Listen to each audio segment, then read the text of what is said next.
కవిల, నేను second season చదువుతున్నాను. తెలంగాణ సాంఘిక సంక్షేమ గురుకుల కళాశాల నుండి వచ్చాను. ఈరోజు నేను చెప్పబోయేటువంటి అంశాలు గాలి కాలుష్యం, నేల కాలుష్యం, నీరు కాలుష్యం. మట్టి కాలుష్యం అనేది నేలని క్షీణిస్తుంది. దానివల్ల దాని ప్రభావం అనేది తగ్గిపోతూ ఉంటుంది. రసాయనాలన్నింటినీ నేలలో కలపడం వల్ల నేల అనేది కాలుష్యం అయిపోతూ ఉంటుంది. వాటి వల్ల మనకి రాబోయే తరానికి కూడా చాలా అనర్థాలు జరుగుతూ ఉంటాయి.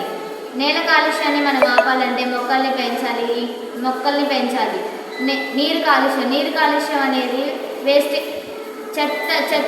చెత్తని నీళ్ళల్లో పడేయడం వల్ల నీళ్లు అనేది కాలుష్యం అవుతుంటుంది. నీళ్ళని మనం కాపాడుకోవాలంటే ఇంకుడు గుంటల్ని తవ్వాలి. ఆ చెత్త నీళ్ళు అనేది పొలంలో కలవడం వల్ల మనకి క్యాన్సర్ లాంటి బారిన పడవచ్చు. గాలి కాలుష్యం అంటే వాహనాలు అదుపుగా వాడడం వల్ల గాలి అనేది కాలుష్యం అయిపోతూ ఉంటుంది. వాటిని మనం పీల్చడం వల్ల గాలి క్యాన్సర్ లాంటి బారిన పడుతూ ఉంటారు. గాలి కాలుష్యాన్ని మనం ఆపాలంటే మనం మొక్కల్ని పెంచుతూ ఉండాలి. మొక్కల్ని పెంచాలి, చెట్లని నరకకుండా ఉండాలి.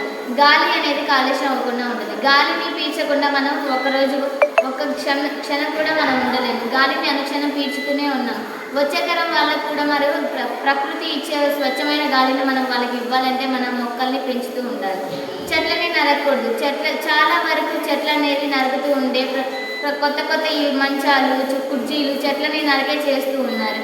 ఏసీలు, ఫ్యాన్లు వచ్చినా కానీ స్వచ్ఛమైన గాలి మనకైతే లేదు. వచ్చే తరం వాళ్ళకి మనమైతే ఎలాంటి గాలి తీసుకున్నామో వాళ్ళకు కూడా అంతే స్వచ్ఛమైన గాలిని ఇవ్వాలనుకుంటున్నాను. మట్టి కాలుష్యాన్ని మనం తగ్గించాలంటే నాణ్యతమైన మట్టిని, పురుగుల మందుని, రసాయనాలని భూమిలో కలపకుండా ఉండాలి. భూమిలో కలపకుండా ఉండడం వల్ల ఎక్కడైతే వాటిని పడేయాలో అక్కడ మాత్రమే పడేయాలి. ఎక్కడ పడితే అక్కడ పడేయడం వల్ల నేల అనేది కలుషితం అయిపోయి ఉంటుంది.